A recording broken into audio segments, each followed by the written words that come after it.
Esse não é exatamente um filme sobre o fim do mundo, é sobre o que sobra dele 20 anos depois de um apocalipse zumbi. Eu sou a Miriam e no episódio de hoje, Extermínio Evolução. E a primeira parte é sem spoilers.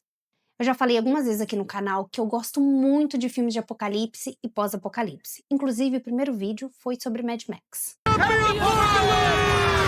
Eu acho que o motivo é sempre o mesmo e eu adoro ver como a humanidade se reorganiza ou se desorganiza depois do fim do mundo como conhecemos. É fascinante ver os caminhos que criamos para continuar existindo. No, I'm simply saying that life finds a way.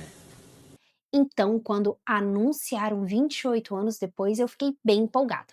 Mas eu não esperava gostar tanto. O Primeiro Extermínio é um clássico absoluto do gênero, com inúmeros motivos para ser tão querido, e tem um vídeo sobre ele aqui no canal. Mas Evolução me surpreendeu.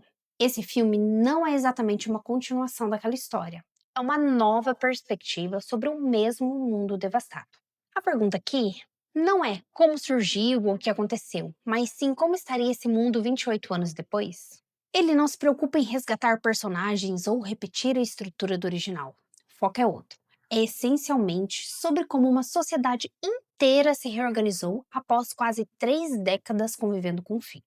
Os personagens vivem em uma ilha isolada, cuja comunicação com o continente depende das marés. O isolamento aqui funciona como proteção e visualmente isso é muito legal.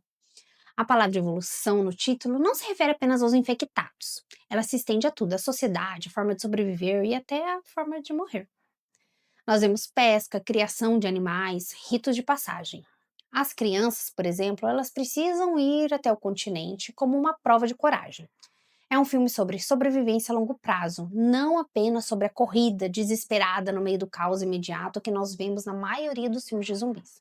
E claro, os infectados também evoluíram. Existem tipos e comportamentos diferentes. Isso me lembrou muito Left 4 Dead, com essa ideia de variações que tornam um perigo imprevisível.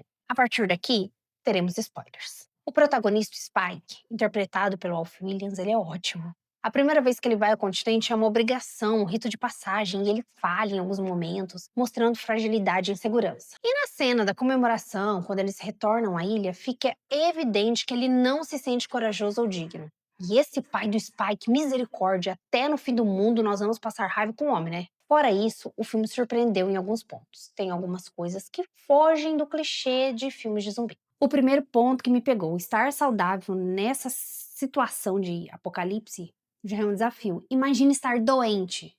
E depois que eu me tornei mãe, desenvolvi um medo que eu não tinha antes, o medo de morrer e deixar a minha filha pequena. Em um cenário como o do filme, isso se transforma em um pesadelo constante. E o filme me acertou em cheio nesse medo. A doença da mãe, ela não é um mero detalhe ali do roteiro, ela é um motor emocional de toda a trama. E é aí que começa a segunda jornada do Spike, com a mãe muito doente e a descoberta de que ainda existe um médico nesse mundo, a motivação dele deixa de ser apenas uma decepção com o pai. Na primeira saída, ele vai por obrigação e falha. Na segunda, ele vai por amor. A coragem dele não vem da bravura, mas da necessidade.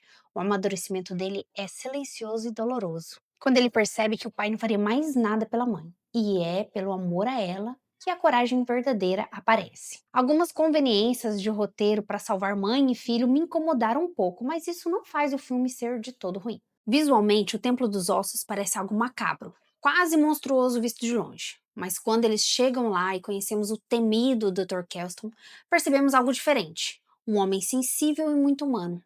O que parecia um horror se revela uma tentativa de preservar a memória dos que já se foram em um mundo que perdeu quase tudo. Gente, essa parte eu não estava preparada, porque ia acontecer em um filme de zumbi que eu só espero por luta por sobrevivência e um vilão. E isso fez um filme pra mim. Eu chorei muito. Eu nunca imaginei que eu me emocionaria tanto em um filme de zumbis. E eu fiz um TCC sobre filmes de zumbi. Então toda essa parte do Templo dos Ossos pra mim, assim, foi muito, muito legal. Queria mais disso.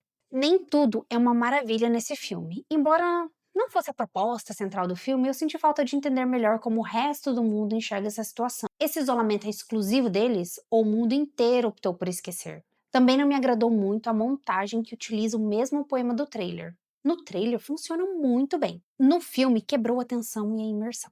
Extermínio e Evolução é diferente do clássico, ele não tenta replicar a fórmula. Mas ele faz pequenas e significativas referências. A cena da igreja no início me lembrou muito o primeiro extermínio. É o primeiro lugar que o Jim, interpretado pelo Cillian Murphy, busca refúgio e encontra o caos. Aqui a cena é diferente, mas o sentimento é parecido. Deus nos abandonou, ou talvez nunca tenha estado ali.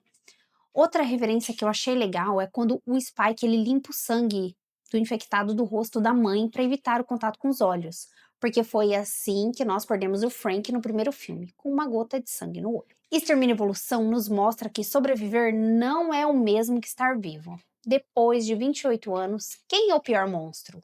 Ainda é o vírus ou somos nós mesmos com nossos medos, nossa ganância e a nossa incapacidade de cuidar um dos outros? E aí, o que você achou de Extermínio e Evolução? Você também se emocionou? Comenta aqui embaixo. Se você gostou desse review, se inscreve no canal para mais viagens pelo fim do mundo cinematográfico. Um beijo e até o próximo episódio.